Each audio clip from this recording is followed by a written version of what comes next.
Antik Mısır, farklı sınıf ve meslek gruplarından oluşan, dini inançlara önem veren, tarıma dayalı bir ekonomiye sahip, zanaat ve sanat faaliyetleriyle karakterize edilen bir toplumdu. Firavunlar, tanrıların temsilcileri olarak saygı görürdü ve bu nedenle de toplumun tüm yönlerini etkilerdi. Antik Mısır, tarihin en eski medeniyetlerinden biridir. Yaklaşık 3100 yıl önce Mısır'ın üst ve alt bölgelerini birleştiren ilk firavun olan Menesis'in hükümdarlığı ile başlamıştır. Bu dönem Mısır'ın erken tarihi olarak kabul edilir. Mısır'ın erken tarihi dönemi kraliyet mührü ve Narmer paleti gibi önemli bulgulara sahipti. Bu bulgular Mısır'ın ilk dönemlerindeki kraliyet gücünün yükselişini gösterir. Ayrıca Mısır'ın bu dönemdeki başlıca şehirleri olan Memphis ve Thebe'nin de kurulduğu düşünülmektedir. M.Ö. 2686 ile 2181 yılları arasında eski krallık dönemi Mısır'ın en parlak dönemlerinden biriydi. Bu dönemde Mısır piramitlerinin inşa edildiği dönemdir. Bu piramitler firavunların mezarları olarak kullanılmıştır. Giza'daki Büyük Piramit eski krallık döneminin en ünlü yapısıdır. Bu dönemde ayrıca ilk ara dönemin sonunda başlayan kaos ve çöküş süreci de yaşanmıştır. İkinci ara dönem M.Ö. 2181 ila 2040 ve Orta Krallık dönemi M.Ö. 2040 ila 1640 arasındaki dönem Mısır'ın siyasi istikrarsızlık ve toprak kaybı dönemidir. Ancak bu dönemde Mısır kültürü, sanatı ve yazısı gelişmiştir. Yeni krallık dönemi olan M.Ö. 1550 ila 1070 Mısır'ın en güçlü dönemlerinden biridir.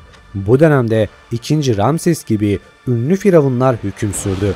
Mısır, Orta Doğu'daki diğer güçlü imparatorluklarla ticaret yaptı ve savaştı. Bu dönemde Karmak Tapınağı, Luxor Tapınağı ve Abu Simbel Tapınağı gibi önemli tapınaklar inşa edildi.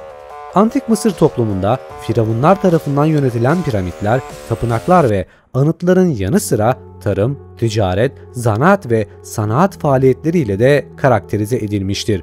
Mısır toplumunda piramitlerde çalışan işçiler ve köleler dahil olmak üzere farklı sınıflar ve meslek grupları bulunmaktaydı. Firavunlar ve kraliyet ailesi toplumun en üstünde yer alıyordu. Asiller ve rahipler de önemli bir konuma sahipti. Bunların dışında tarım ve ticaret ile uğraşan sıradan insanlar da vardı.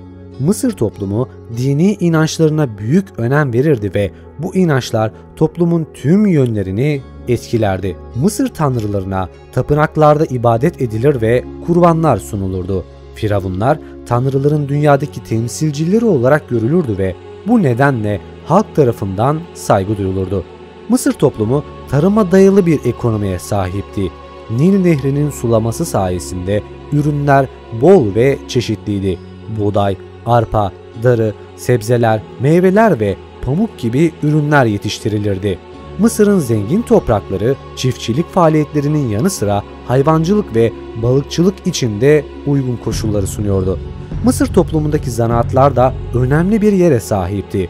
Kuyumcular, dokumacılar, seramikçiler, taş ustaları, ressamlar ve heykeltıraşlar Mısır sanatının önde gelen temsilcileriydi. Firavunlar ve zengin insanlar kendilerine özel sanat eserleri sipariş eder ve bu sanatçılar da toplumun saygın meslek gruplarından birini oluştururdu. Antik Mısır toplumu dini inançlarına büyük önem veren bir toplumdu. Mısır dini hayatın her yönünde etkileyen bir inanç sistemiydi ve Antik Mısır'ın toplumsal, siyasi ve kültürel hayatında merkezi bir rol oynamıştır. Antik Mısır dini çok tanrılı bir inanç sistemiydi ve Mısır tanrıları hayvanların kutsal kabul edildiği birçok mitolojik hikaye ve efsanelerde de yer almıştır. Tanrılar doğanın ve evrenin çeşitli yönlerini temsil ederdi ve farklı tanrılar farklı görevler üstlenirdi. Mısır dini firavunlar tarafından da desteklenir ve korunurdu. Firavunlar tanrıların dünyadaki temsilcileri olarak görülürdü ve firavunun yönetimindeki ülke tanrıların rızasını kazanmak için tasarlanmıştır. Firavunlar ölümsüzlüklerini kazanmak için özenle hazırlanmış tapınaklar ve anıtlar inşa ettirirlerdi. Mısır dini ölüm ve ölümden sonraki hayat inancına da sahipti. Ölüm yeniden doğuşun başlangıcı olarak görülürdü ve bu nedenle ölüme büyük önem verilirdi. Ölülerin bedenleri mumyalama ve sarılma işlemleriyle korunur ve tapınaklarda ve piramitlerde bulunan çeşitli eşyalar ölülerin öteki dünyadaki ihtiyaç duyduğu şeyleri temsil ederdi. Mısır dini toplumun tüm kesimlerini etkileyen bir inanç sistemiydi. Tapınaklar halkın tanrılara tapınma ritüellerini gerçekleştirdiği yerlerdi ve rahipler tapınakların yönetiminden sorumluydu. Ayrıca özellikle işçilerin ve kölelerin hayatını yönlendiren ve günlük işlerini etkileyen çok sayıda yerel tanrı ve tanrıçalar vardı. İnsanlık tarihinde Antik Mısır önemli bir yere sahipti. Sanat, bilim, ticaret, mimari gibi birçok alanda döneminin insanlığından çok daha ileri olan Antik Mısır hakkında hala daha birçok sır bulunmaktadır. Peki siz Antik Mısır'ı düşündüğünüzde aklınıza gelen ilk şey nedir acaba? Piramitler mi? Belki de firavunlar. Ancak eski Mısır sadece bunlardan ibaret değildi. Çok daha fazlası vardı. Genetik bozukluklara çok tolerans tanınırdı. Eski Mısırlılar genetik ve tıbbi bozukluklara karşı çok toleranslı davranırlardı. Örneğin cücelik o tarihlerde oldukça yaygındı. Bunun yanı sıra cüceler saygın insanlardı. 21. hanedanın bir firavunu olan Amenemop, yaşlı, hasta ve özürlülere verilen önemin manevi bir görev olduğunu yazmıştır. Timsah pisliği doğum kontrolü olarak kullanılırdı. Milattan önce 1850 yılına dayanan belgeler eski Mısırlı kadınların timsah pisliğinin doğum kontrolü olarak kullanıldığını göstermiştir. Eski Mısırlıların gerçek matematiksel ve astrolojik dahiler olduğuna dair birçok gösterge var. Örneğin Giza piramitlerinin bulunduğu yerin Orion'un kemeriyle mükemmel şekilde hizalandığı tespit edilmiştir. İlginç tahta oyunları vardı. Eski Mısırlılar boş vakitlerinde ilginç tahta oyunları oynamaktan keyif alıyorlardı. Mehen ve Mancala gibi birçok tahta oyunları vardı. Ancak dünyanın en eski tahta oyunları arasında yer alan ve M.Ö. 3100 yıllarına dayanan senet çok daha popüler olmuştu.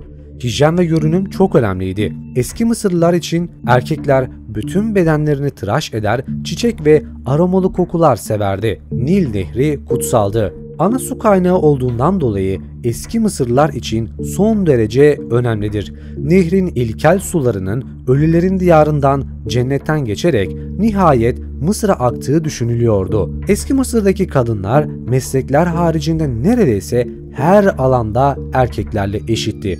Kadınlar istedikleri kimseyle evlenebilir ve boşanabilirdi. Sevdikleri işleri belirli sınırlar dahilinde yapabilir, mülkleri yönetebilir, istedikleri şeyleri alabilir ve satabilir, özgürce seyahat edebilirdi.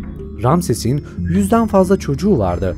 Eski Mısır'ın en ünlü uzun ömürlü ve üretken firavunlarından biri olan Ramses 60 yıl boyunca Mısır'a hükmetti ve 100'den fazla çocuğa sahip olduğu düşünülüyor. O dönem için olağanüstü bir yaş olan 90'lı yaşlarında ölmüştür. Hepimizin bildiği bir insanı vücudunu mumyalanırken kalp hariç bütün iç organları vücuttan çıkarılırdı. Mısırlılar kalbin insanın bilgeliğinin yanı sıra duygular, bellek, ruh ve kişiliğin kaynağı olduğunu da inanmışlardır. 365 günlük takvim kullanılmışlardır. Eski Mısırlılar güneş yılına yaklaşık olarak eşit kabul edilen 365 günlük yıl takvimini benimseyen ilk kişilerdi. Takvimin en eski versiyonu yaklaşık M.Ö. 3000 yılına dayanmaktaydı. Peki Mısırlılar hangi dili konuşuyor? Antik Mısır'da yazılı belgelerde kullanılan Mısır hiyeroglifleri ile yazılan Mısır dili konuşulurdu. Ayrıca ülkenin kuzeyinde Mısırlıların ticaret yaptığı diğer topluluklarda da Aramice, Fenikece ve Yunanca gibi diğer diller de konuşulmuştur. Hepimizin bildiği klasik olan bilgilerden biri olan piramitler neden yapıldı? Antik Mısır'da piramitler firavunların mezarları olarak inşa edildi. Firavunlar tanrıların dünyadaki temsilciler olarak görülürdü ve ölümsüzlüklerini kazanmak için özenle hazırlanmış anıtlar inşa ettirmişti. Piramitler firavunların ruhlarının ölümünden sonra da korunmasına yardımcı olmuştur. Bu bilgiler alışagelmiş olsa da hala daha birçok konu sır olarak kalmakta. Bunları zaman içerisinde öğrenebileceğiz mi, orası biraz muamma gibi duruyor. Bakalım zaman bizlere ne gösterecek?